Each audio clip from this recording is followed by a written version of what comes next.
जल्दी कीजिए बाबूजी, देर हो गई है।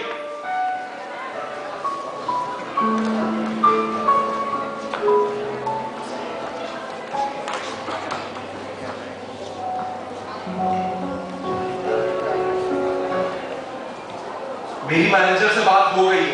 अगर आपको किसी भी चीज की जरूरत पड़े तो आप उससे कह दीजिएगा, और अगर जरूरत हो तो मुझे कॉल कर लीजिएगा। अच्छा बेटा, बहू और पोते का ख्याल रखना। जी बेटा। अपना ध्यान रखना। जी माँ। और जल्दी आगे रहना।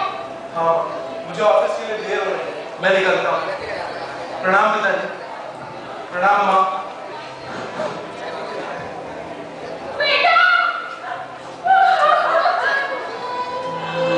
ये कहानी है बीते हुए कल और आने वाले कल के बीच पहले हुए सन्नाटे की। ये कहानी है एक पीढ़ी और दूसरी पीढ़ी के बीच टूटे हुए पुल की। ये कहानी है झुके हुए उन कंधों के बारे में जिन पर बैठकर कुछ बच्चों ने जिंदगी के मेले देखे थे। ये कहानी है कांपते हुए उन खाली हाथों के बारे में जिन्होंने अपने बच्चों के नन्हे हाथों को पकड़कर चलना सिखाया।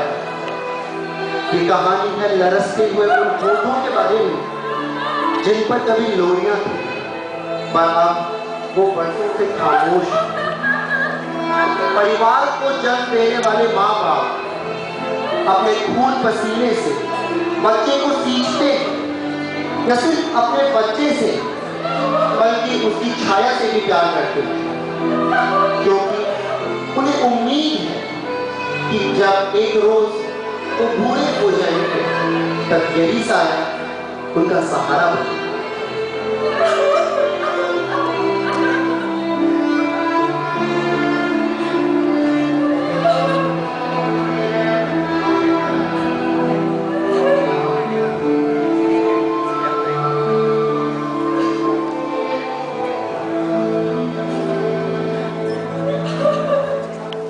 जय श्री कृष्णा।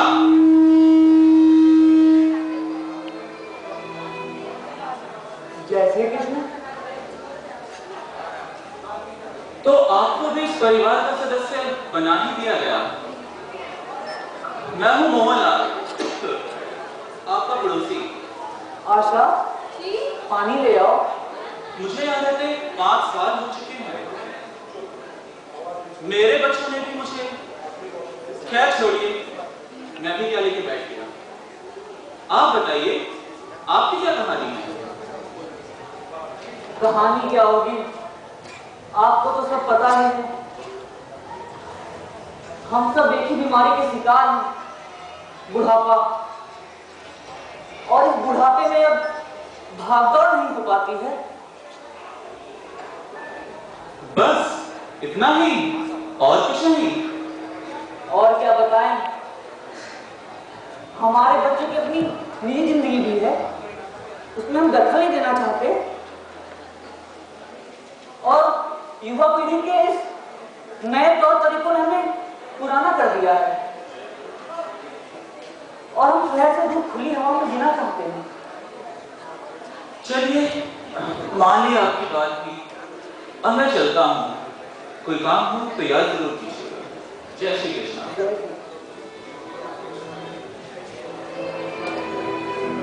सुनिए, आशा, आपसे एक बात पूछूं? पूछो। आपने झूठ क्यों कहा? ये क्यों कहा कि यहाँ हम खुद अपनी मर्जी से आए हैं? ये क्यों नहीं कहा कि हमारे बच्चे ने हमें घर से धक्के मार के बाहर निकाल दिया है? हम यहाँ पर अपने मान और आत्मसम्मान को बचाने के लिए आए हैं। क्या बोलता मैं आशा उनसे? मैं क्या बोल देता? क्या मैं उनसे ये बोल देता कि जिस बच्चे को हमने उंगली पकड़कर चलना सिखाया था, आज वो हमें वृद्धाश्रम में छोड़ के चला गया? या फिर उनसे मैं ये बोल देता कि जिस बच्चे की देखभाल हमने रात रात भर चक्कर की थी, आज वो हमें यहाँ छोड़ गया? या फिर उसे मैं ये बोल देता यार हमारे बच्चों के पास हमारी दवा तक के पैसे नहीं है। वो तो ना समझ रहा हम तो नहीं है। संभालिए अपने आप को, संभालिए। एक दिन उन्हें अपनी कमी का एहसास होने लगा। संभालिए अपने आप को, संभालिए।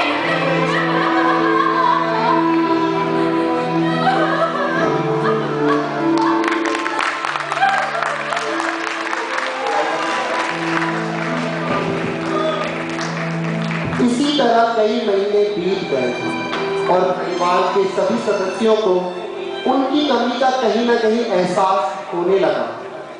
और फिर अचानक एक दिन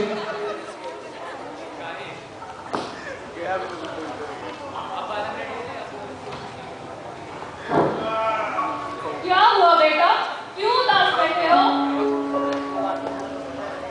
आपको नहीं पता क्या हुआ? आपने दादी और पापा को घर से क्यों निकाला माँ? क्योंकि आप नहीं जानते थे तुम्हारे बोर्ड एग्जाम्स की पढ़ाई में कोई भी परेशानी है। मेरे बोर्ड एग्जाम से होंगे यहाँ रहने का करता लो। तुम घर की बातों में कम और पढ़ाई में सारा ध्यान दिया करो। अरे तो मेरे ऐसे दोस्त हो क्या क्योंकि दादी पापा उनके साथ रहते हैं? क्या वो पढ़ते नहीं? चुप रहो, तुम्हारे पापा आ रहे हैं। आपके पास तो मेरे किसी सवाल का जवाब ही नहीं है। मैं उनसे ही पूछूंगा, वही बताएंगे मुझे।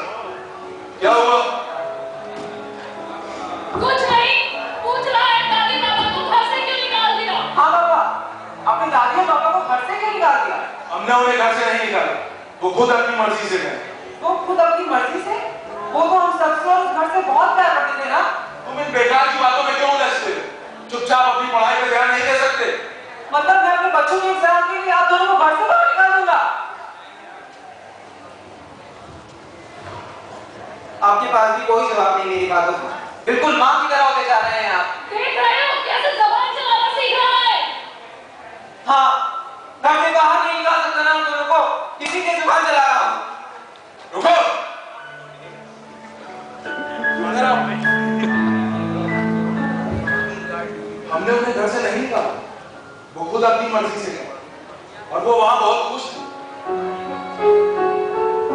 माँ के पास जाओ, जाओ। माँ, मुझे कुछ खाने को दो। लो बेटा। ये क्या है? मुझे ये नहीं खाना, मुझे गाजर का हलवा चाहिए। कल तुम्हारे पापा के दोस्त आ रहे हैं, मुझे घर के बहुत सारे काम करने थे। कैसे बनाऊं तेरे लिए गाजर का हलवा? आपको कभी एक फिक्र ही नहीं है। दादी होती तो मुझे ये कहने की जरूरत नहीं पड़ती, मुझे नहीं खाना। कह रहा है तो बना क्यों नहीं देते? क्योंकि अब तुम्हारी माँ यहाँ नहीं रहती, जो मेरे घर के कामों में हाथ बटाए। जब ठीक तब सबसे ज्यादा तकलीफ भी तुम्ही को थी। मुझ पे क्यों चिल्ला रहे हो? छोड़ के तो तुम ही गए थे। कहना क्या चाहती हो? कुछ नहीं।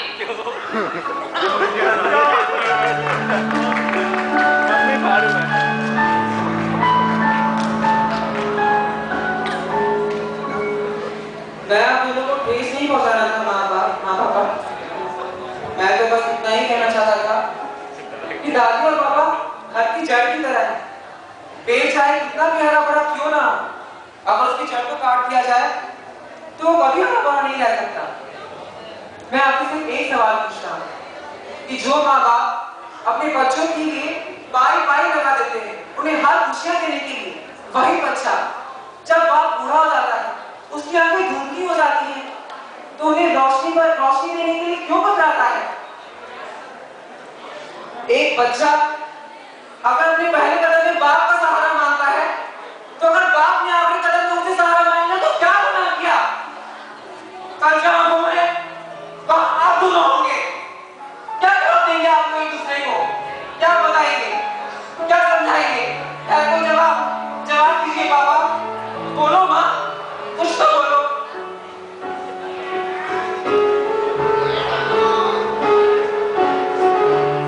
शायद हमसे गलती हो, हमें उसे वापस ले आना चाहिए।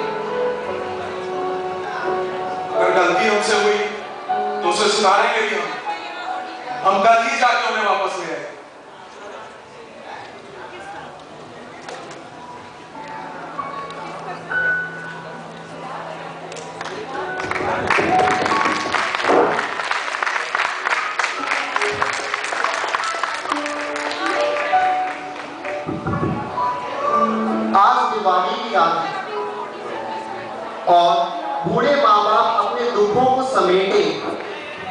दिवाली मना रहे हैं।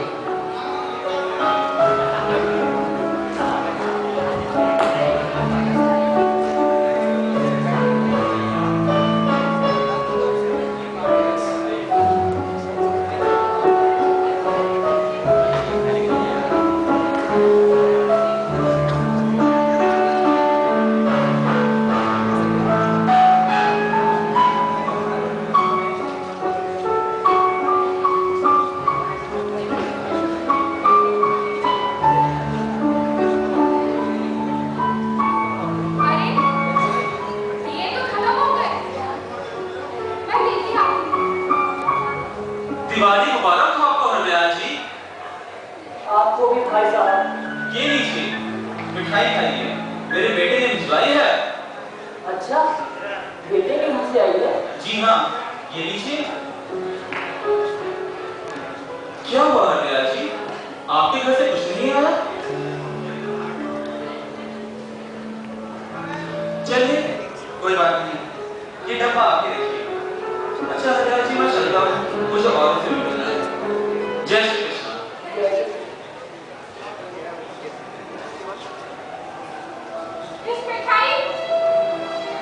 इस मिठाई का क्या करूं?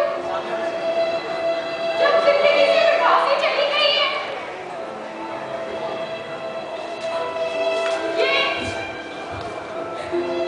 ये दिए की रोशनी हमारे अंधेरे को मिटा नहीं सकती।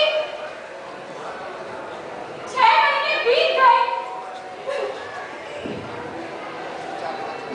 एक भी दिन मिलने नहीं आ सका हमारा बेटा। इतनी भी फुर्सत नहीं। ये कौन कर रहे हैं? नहीं आशा, हमारा बेटा ऐसा नहीं है। वो जरूर किसी न किसी काम में उलझ गया होगा। काम? ऐसा नहीं क्या काम? ये फोन करने की फुर्सत नहीं मिली उसे। तुम सच कह रही हो आशा, हमारा बेटा बदल गया है। बहुत बदल गया है। इस दुल्हन भरे माहौल में अब जीने का मन नहीं करता। मगर अब जाएंगे तो जाए कहाँ? सिंगापुर से हमने उम्मीद की थी, वो हमें बेसहारा कर गए।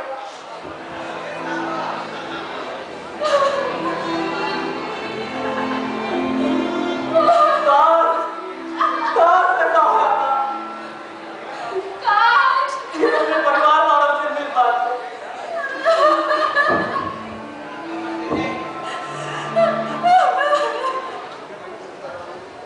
अरे आशु,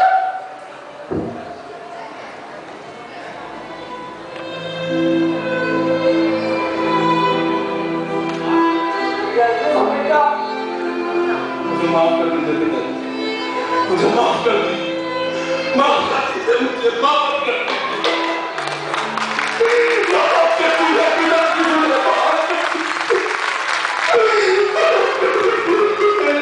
जिंदगी भर अपने बच्चों पर खुशियां लुटाने वाले माँ बाप को आखिर किस जुर्म में अपने ही घर से अलग कर दिया जाता है, वो भी जिंदगी के उस पड़ाव पर जब उन्हें अपनों से सबसे ज्यादा जरूरत होती है। क्या इसी दिन के लिए माँ बाप अपने बच्चों को लायक बनाते हैं? जरूरत है हमें यह बात समझने की कि माँ बाप उन पर बोझ नहीं, हमारे बीते हुए कल का एक अहम हिस्सा, एक ऐसा हिस्सा जिस पर हमारा अस्तित्व निर्भर। आखिर हमारे भी कुछ कर्तव्य हैं जो हमें खुद समझने को। आज भी वृद्धाश्रम के हर माँ बाप को उम्मीद है कि उनके अपने उन्हें लेने आए। यही है उम्मीद अपनों से अपनों की।